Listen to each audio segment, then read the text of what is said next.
Are we good? Yep, that's the recording. Yeah, all good. Right then. So, where do we begin? We've decided to do a wee video meeting during lockdown since we've done fuck all during this. And it's good to see your guys' faces. We're going to go through a wee early history, A-Lethal Tender. The part where Dodesy wasn't in the band at the time. So he's going to ask us a bunch of questions about it. So again, I'm Greg. Everybody want to introduce himself? Brian. I'm Barry. I'm Graeme. I'm interviewer for the day. Does anybody want to do a wee intro of their own before we get going? No, not really.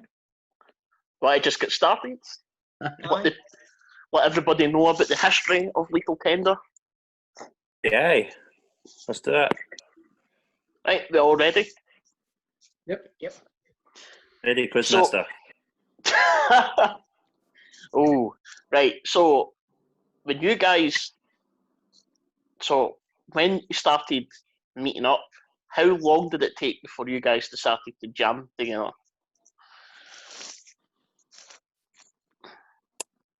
I think I came in later than that. Didn't you guys start talking about it, Barry, Brian, when you were working together? Well, we worked together when we were 16. And we were both in bands. I think Barry was in the band with you at the time. Yeah. Aye. And it was literally about a week before our first practice where me and Barry had met up in the pub. And it was the first time seeing each other in a few years.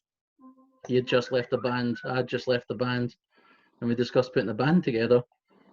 Greg joined us later on that day at the pub, and then I think it was like the Tuesday or the Wednesday, and it must have been the Saturday or Sunday that we had the first practice. Yeah. Mhm. Aye. So it was quite quick. So this lineup, like the first lineup, the Lethal Tender, what instruments did all you guys play? Was it the same as the current lineup? Aye. Yeah, I've always played drums. Guitar for me. Pretty much. But Yeah, we had Marty as well, so we had an extra guitar in the mix. And who Yeah. played bass at that time? There wasn't one immediately, and then Yeah. Ali joined after Yeah, aye. about 6 months. Yeah, about that. Right, okay. Was there any kind of, well, like your first rehearsal, was there any covers that you guys done, kind of drawn for your influences and inspirations as musicians? Sweet child of me. To the point that I done Barry's nothing. I knew that was coming.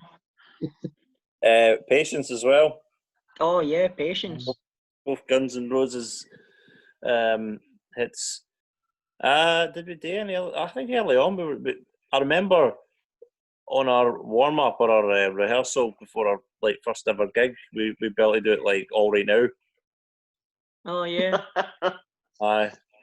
Killing in the Name of. Yeah. Mm. Briefly done Killing in the Name as well, which was awesome until a whammy pedal fucked. Stopped working. Never got it fixed. There's a live album somewhere that we've done. Does anyone still have that? Where it's got like a whole original set. The live album that Bobby Knox recorded for us. I think I might have a copy of it. Because it's like half of that is covers and the other half is the material we had at the time.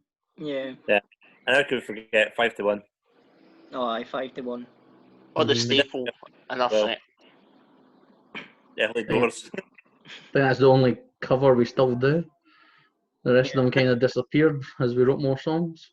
Well, just to let everybody know, we are going to be hopefully getting new material out, but there's been so many cover suggestions we've been putting each other, for coming back the now. I don't know what wants to pick. There is new material coming though. There is some new songs in the pipeline. Yes. So we don't know when we're recording, but it'll hopefully be sometime. Yeah, we still got that whole second album worth of stuff, and then about a quarter of a third one now as well. Yeah. I am. Aye.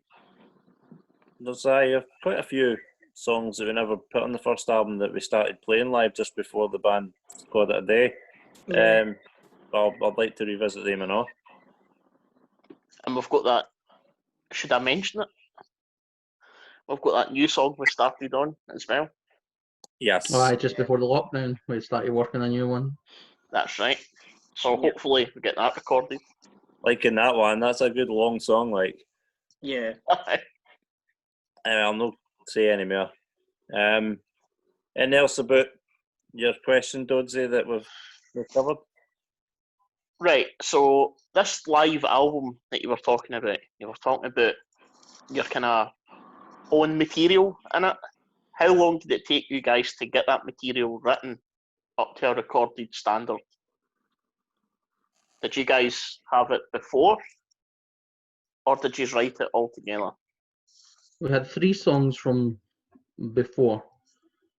Mhm.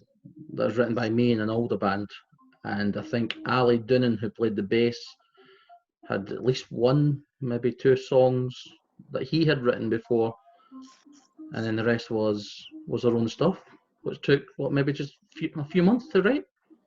Yeah. Aye, But to didn't take- recording standard, that probably took about a year. Learning from mistakes on stage and Yeah. things like that.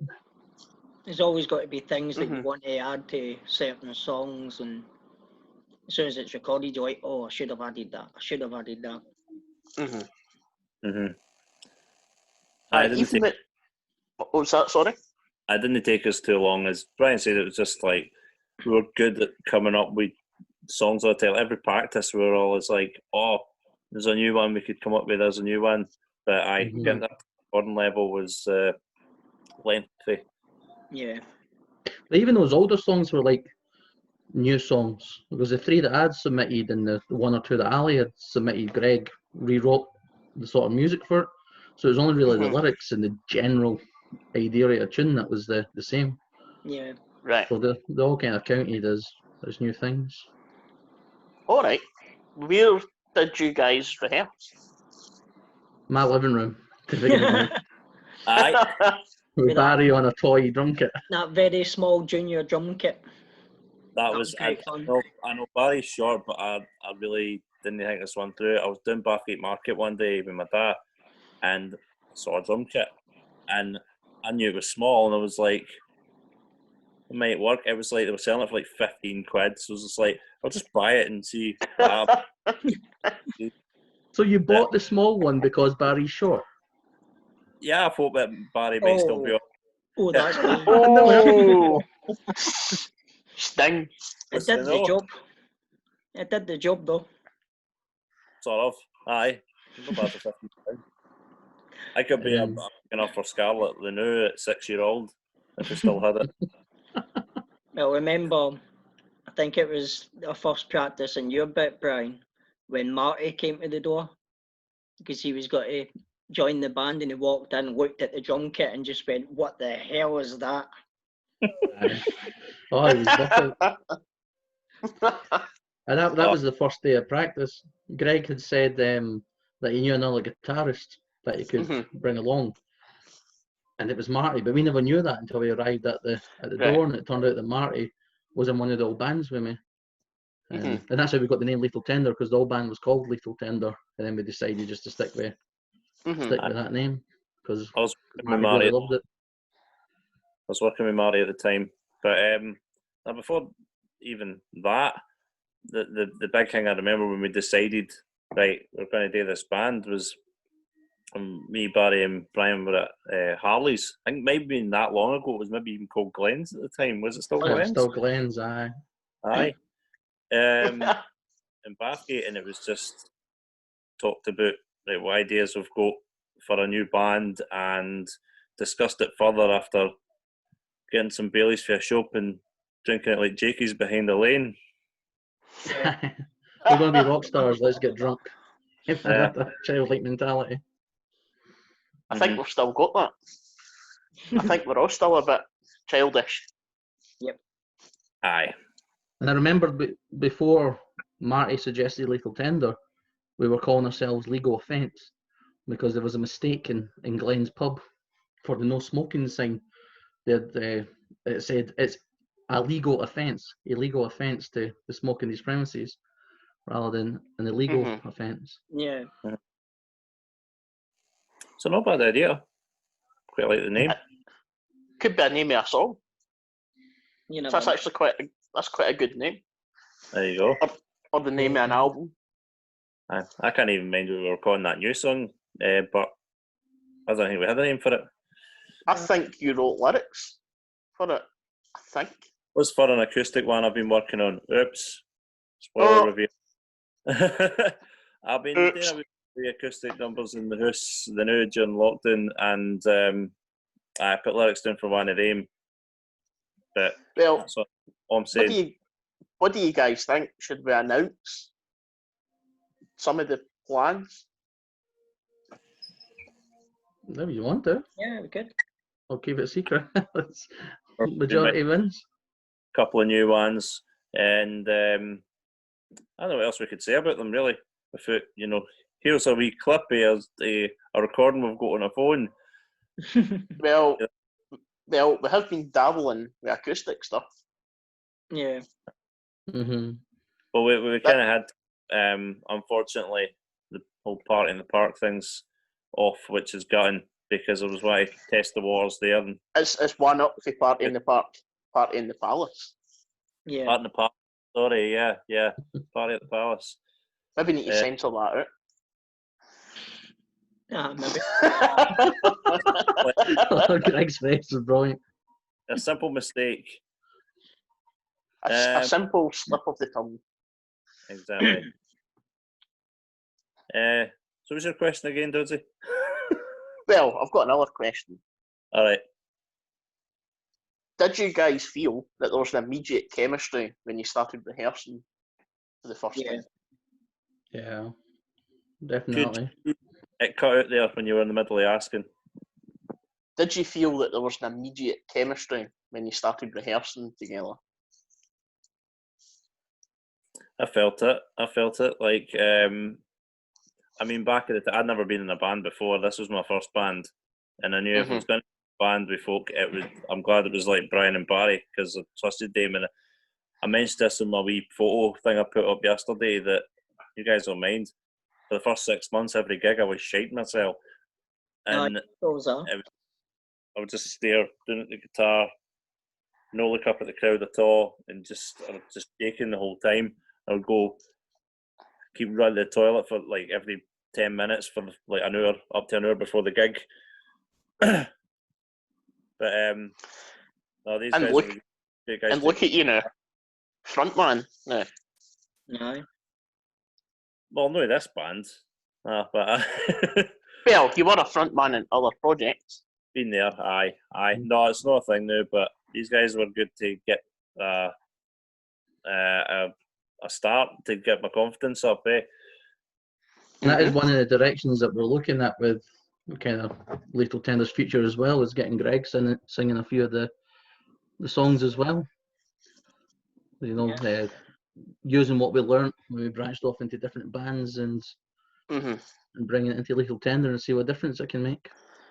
So if Greg's singing, do you want to play guitar? Guitar or keyboard, whatever suits the song. Oh, you need some keys in there. Oh, aye, definitely. And I've been frontman, doesn't mean I can sing. Then put yourself down. If we're going for any heavier type of stuff that requires like scream vocals, probably not. Then I could do them, no bother. Aye, the screaming songs. Or Steph just in the background there has mentioned like crooner songs, like the ones that like the style of like Frank Sinatra and stuff. Crooner, aye. Kind of thing like that, but we could maybe do a song out of that style. Shit him out. Actually, you're singing like that then. No. I'll do it. Shit him out. Head a ho. Head a ho. That's the wrong style, isn't it? Club singer. Club singer. That's what that is. Nah. I went the wrong way there. That was us diverting off the path completely. Aye. As we do. Yeah. Right. So back to the questions. How long did it take you guys to get your first gig booked? No long. Weeks. I don't even think it was into months, was it? It wasn't, because I remember suddenly it was. I remember our first gig, I'm pretty sure, was at Glenn's with the Amorettes, Dirty Rose, and the Black Lights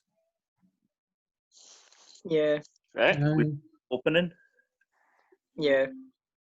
Okay, Aye, so that means Glenn's must have been called Harley's at the time then, because that first gig it was under Harley's, wasn't it? I think the main pub was still called Glenn's, but the Upstairs was Harley's. upstairs, aye. Mm-hmm. But eventually changed the pub to Harley's altogether. But aye, I can't even remember how we got it. I think it was just one of the guys for one of the other bands asked if we wanted to play. No. Mm-hmm. Anything else to add in? Would anybody else like to add a little comment? I just remember when we turned up for that gig for the sound check beforehand, we all walked in thinking we were the bee sneeze, thinking we were son. And all the members of the Amorettes just turned and looked at us like, who the hell do you guys think you are? Who are these nut jobs? No. I mean, I was bricking it. Absolutely bricking it. I Aye. just knew a load of folk from my family were coming along. I just kept looking at them when we were playing, like, all right, this is fine. I'm doing all right. So, when you got your first gig booked, was it easier to get a gig booked back then compared to nowadays? I'll let somebody else do it. Remember? They didn't listen to you beforehand, so it didn't matter if you were rubbish. You said you were in the band, you got a gig. No, it did seem a wee bit easier back then because there was more venues kicking about. Mm-hmm. So it is a bit harder, like, now to get gigs. Mm-hmm. Certain venues are quite picky at what kind of bands play. Like, they want a certain style, or they want this style, or they want a band that looks good. So it can be quite hard. But when we were starting out, we had Howley's, you had the Dreadnought, and you had the places Glasgow, Edinburgh. So it wasn't too hard, but now it really is hard. Or, this is completely diverting to Lethal Tender. Remember, Greg, when we were in Warhead, what band would be too heavy for? Wasn't it Diamond Head? That's right, yep. Aye. Too heavy for Diamond Head. Nice.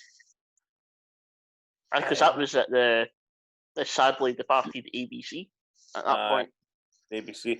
I just remember basically, like, we try to get gigs for Lethal Tender to start with. It was on MySpace.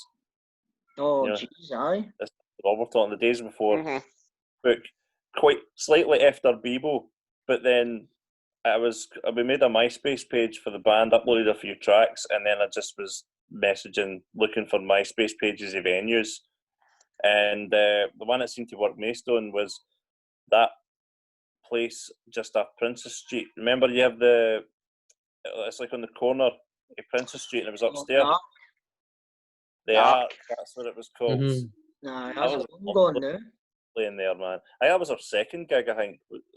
Our first two were at Harley's, and then we had one at the Ark. We had a gig at the Ark during one of the Edinburgh Fringes, didn't we? Yeah, we did. Aye, that was the one at like 1 a.m, wasn't it? No, I'm pretty sure you were close to hitting someone with a mic stand, Brian. I was just going to say, is that the one with that American guy? Aye, he tried to get up on the stage, aye. You thought he was one. You thought he was wanting to fight you, but he actually just really fucking liked us. I obviously wanted to shake my hand, but I thought he was attacking me or something. Mm-hmm. Memories. Aye. Good memories. I think probably our most common one in Glasgow was Box. Yeah, it was. We done quite a few gigs there, didn't we? That was our go-to. We needed That's a gig. right. Studio 24 or Studio... Was it Studio 24? Studio 24. because as an outsider, I can remember some of your MySpace things. It was like Dark, Studio 24, Box, Ivory Blacks, and you done the support slot with Panic Sale. Oh, aye. Aye. Because that was no long before I joined, I think. Oh man, that gig. I was great supporting Panic. So the guys were brand new, like, and still a couple of them on Facebook. And one of the guys actually put together my whole proposing to Steph in front of Ozzy because he was the tour manager at the time. Brilliant. But that gig, I was the driver, and then the first thing Panic Cell Days invited us down to their dressing room for some Jaeger bombs. Oh man! And the heavy snow. I mean, I got like it was a good 30 or 35 folk had bought tickets off us, and like 3 turned up. I think there was maybe about 10 people in the whole venue because of the weather. Man, the snow was that was 2010. You know, the winter of 2010 was the famous one. Like the weather was It was the mental. week of Christmas, wasn't it? No, That's right. Asking everybody what the Christmas number one was. I remember each member of Panic Cell, he asked, do you know what the Christmas number one is yet? Aye, as your rage got it. That was awesome. That's right, aye. So, when you done your first show, how did you feel you played, if that makes sense? awful. That's how I felt. I played awful. But I enjoyed myself. First time being on stage. Came off, I was shaking like that. But it was an amazing experience, and it's always the same every single gig that I've done. I've always crapped myself on stage, but it makes me play better. What about the rest of you guys? Well, nowadays, I didn't get nervous, like, but back then, I spent the whole gig shaking like a leaf. As soon as I come off stage, I was just always so critical of myself, like, fuck that sucked. I didn't like that. I didn't like that. Even if folk did, I always thought, nah, I could have done better than that. Like, but that soon changed. What about you, Brian? I think that first gig was when Bear was invented. That's right. The first half of the gig was me bricking it, panicking, not moving away from the mic stand, not knowing what to do. There was a few hecklers, so I didn't feel it was going well. And then, the whole idea of a character, from like Alice Cooper being different from who he actually is, Marilyn Manson different from who he is. This idea of a character just came to me in the second half was this loudmouth, sarcastic idiot. That the whole point was to laugh at him. So that certainly rose confidence coming off the stage and knowing that you were getting heckled because you wanted to be heckled as opposed to heckled because you were rubbish. I mean, was heckled because I was rubbish, but it was a way of coping with it. And the Bear was invented on that. Is Bear that persona that you've kept for every single show, or have you diverted every so often? Bear's pretty much been the front man all the way Right. through. Not off stage, although there was a while towards the end when Bear was off stage and on stage. But with other bands, it was a bit of a mix. The bands I went into afterwards. Do any of you guys have an alter ego? I did, but it wasn't in Lethal Tender. It was in another band that I was in. If That's you right. talk about that. You keep it secret? No, I can say it was with Splintered Halo. Came up with alter ego of Griever. You've unmasked yourself. I unmasked myself on my last gig, so it's fine. Aye, I was there. It was awesome. It was absolutely brilliant. It was a hellion experience. It was brilliant. And with the experience that you had with Splinter Halo, would you say that's helped you with Lethal Tender currently? Yeah. Being in Splintered Halo helped me progress as a drummer and helped me realise how actually a good drummer that I could be. It helped me with a different drumming style as well and got me more confidence. So it's definitely helped. Even from a standpoint, you like playing bass alongside you, I've heard a big difference as well. Because you're a lot more confident about using double kick, and you like to show off a wee bit more now, which is good. No. Because before, you used to be really timid and be like, no, it's alright, I'll just stick to playing 4-4, it's fine. But, aye, what about the rest of you guys? Obviously, in Warhead, you make Mammoths and Nedrafar. Well, nah, I'm just kind of me, but a bit more weird. You'll know, don't say the things are like talked about between songs and Warhead, and Yes, like the night you needed a shit on stage. aye, well, big news to the crowd that I've just had a KFC, so I'm bursting for a shite. No, it was just mostly I kind of got a wee bit of an influence by being in a band with Bear all the years, but I wasn't going to insult anybody. It was basically a case of it's me, but I'm going to come across as I'm a bit no right in the head, and I just want to make people laugh between songs and then scream fuck about angry shit during songs. Aye. What about you, Brian? Just to let you know, and we've got about 3 minutes left. We got extra time. Yeah. Did you not get the notification about extra time? Nope, didn't get that. I got Well, it. do you want to wrap it up at past then? Fair enough. No. Aye. Right. So, Brian, what about yourself? Well, Nedrafar taught me that Bear doesn't work in all concepts. It only really, or all contexts rather, it only really worked with Lethal Tender. So I think what I've learned from that is how to interact with the audience more as myself. Right, than okay. as someone else, which is going to make the future gigs, I think, a lot more interesting.